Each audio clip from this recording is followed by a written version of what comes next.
छत्तीसगढ़ कांग्रेस प्रभारी सचिन पायलट ने Raipur central jail में बंद पूर्व मंत्री कवासी लखमा से मुलाकात की। लखमा शराब घोटाले के मामले में जेल में बंद है और उनकी गिरफ्तारी को लेकर कांग्रेस लगातार भाजपा सरकार पर निशाना साध रही है। जेल से बाहर निकलने के बाद सचिन पायलट ने बयान दिया कि कांग्रेस का राजनीतिक संघर्ष जारी रहेगा और भाजपा की विचारधारा के खिलाफ उनका विरोध हर स्तर पर लगातार होता रहेगा। उन्होंने आरोप लगाया कि भाजपा सरकार सरकारी एजेंसियों का दुरुपयोग कर विपक्षी नेताओं का चरित्र हनन करने और उनके मनोबल को तोड़ने की कोशिश कर रही है।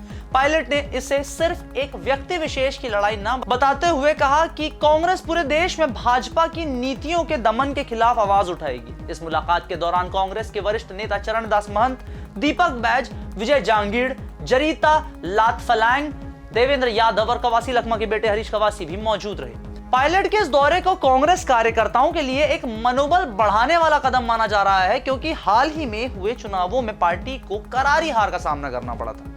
अब क्या हो रहे हैं समीक्षा बैठक में फैसले, क्या होंगी नई रणनीति, करेंगे सभी जानकारी आपसे साझा। नाम हमारा आशीष गुप्ता और देखना शुरू कर चुका है NS24/7 डिजिटल। शराब घोटाले से जुड़ी चर्चा के बाद सचिन पायलट ने रायपुर में कांग्रेस की पॉलिटिकल अफेयर्स कमेटी की बैठक में अध्यक्षता की। इस बैठक में कांग्रेस प्रदेश अध्यक्ष दीपक बैज, नेता प्रतिपक्ष चरणदास महंत, पूर्व मुख्यमंत्री भूपेश बघेल और पूर्व उप मुख्यमंत्री TS सिंहदेव सहित कई वरिष्ठ नेता शामिल हुए। इस बैठक का मुख्य उद्देश्य लोकसभा, विधानसभा और नगरीय निकाय चुनाव और पंचायत चुनावों में हुई हार की समीक्षा करना था। हाल के चुनावों में कांग्रेस का प्रदर्शन बेहद निराशाजनक रहा। विधानसभा चुनाव में सत्ता गंवाने के बाद कांग्रेस को नगरीय निकाय और पंचायत चुनावों में भी करारी हार झेलनी पड़ी। पार्टी कई महत्वपूर्ण नगर निगमों और पंचायतों में बहुमत हासिल करने में असफल रही। इस पर गहन मंथन करते हुए बैठक में नेताओं ने माना कि पार्टी की सांगठनिक ढांचे में सुधार की जरूरत है और रणनीतिक रूप से कांग्रेस को नए तरीके से आगे बढ़ना होगा। बैठक में इस बात पर भी विचार किया गया कि छत्तीसगढ़ कांग्रेस संगठन में व्यापक बदलाव किए जाने चाहिए। पार्टी के भीतर लंबे समय से नेतृत्व परिवर्तन की मांग उठ रही है। कई नेताओं का मानना है कि प्रदेश अध्यक्ष से लेकर जिला स्तर तक संगठनों में नए चेहरों को शामिल किया जाए ताकि कार्यकर्ताओं में नई ऊर्जा का संचार हो सके। बैठक में इस बात पर भी चर्चा हुई कि कांग्रेस की हार के पीछे क्या कारण रहे और कमियों को कैसे दूर किए जाए। एक बात पर अगर आप नजर डालें तो लगातार छत्तीसगढ़ में कांग्रेस की होती हुई दुर्गति को देखें अगर या उसकी समीक्षा की जाए तो समझना पड़ेगा कि ये बहुत बड़े अंतर कला चलते हुए आपस में कांग्रेसियों की जमती नहीं, बनती नहीं। कोई किसी की टिकटें काट रहा है, कोई किसी को मौका नहीं दे रहा है, कोई किसी पे आरोप लगा रहा है, प्रत्यारोप चल रहे हैं। मतलब जो राजनीतिक गलियारे के अंदर दो पार्टियां एक दूसरे के साथ करती हैं वो कांग्रेस छत्तीसगढ़ में अपने आप में कर रही है। इतना भी ज्यादा आत्मनिर्भर हो जाना सही नहीं होगा कांग्रेस के लिए अगर उसे पार्टी को लगातार क्षेत्र में बढ़ाना है। लेकिन इन कमियों को कैसे दूर किया जाए, पार्टी के भीतर गुटबाजी, कमजोर संगठन और रणनीतिक विफलताओं को लेकर भी गहन मंथन हुआ।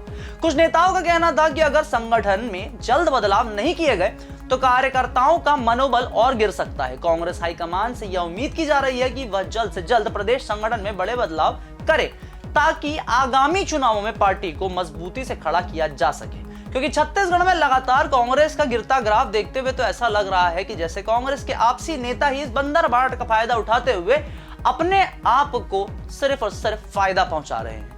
क्योंकि जिस तरह से छत्तीसगढ़ के अंदर कांग्रेस की स्थिति दिन प्रतिदिन खराब हुई है उसे देखते हुए और कोई भी चीज हम नहीं कह सकते सिवाय इसके कि कांग्रेस की हार का कारण कांग्रेस खुद ही है। अब कांग्रेस की समीक्षा बैठक पर छत्तीसगढ़ के उप मुख्यमंत्री और भाजपा के नेता अरुण साव ने तंज कसते हुए कहा कि कांग्रेस की इन बैठकों का कोई विशेष महत्व नहीं है, क्योंकि वे अपनी हार की असली वजह तलाशने के बजाय एक दूसरे पर आरोप प्रत्यारोप लगाते हैं।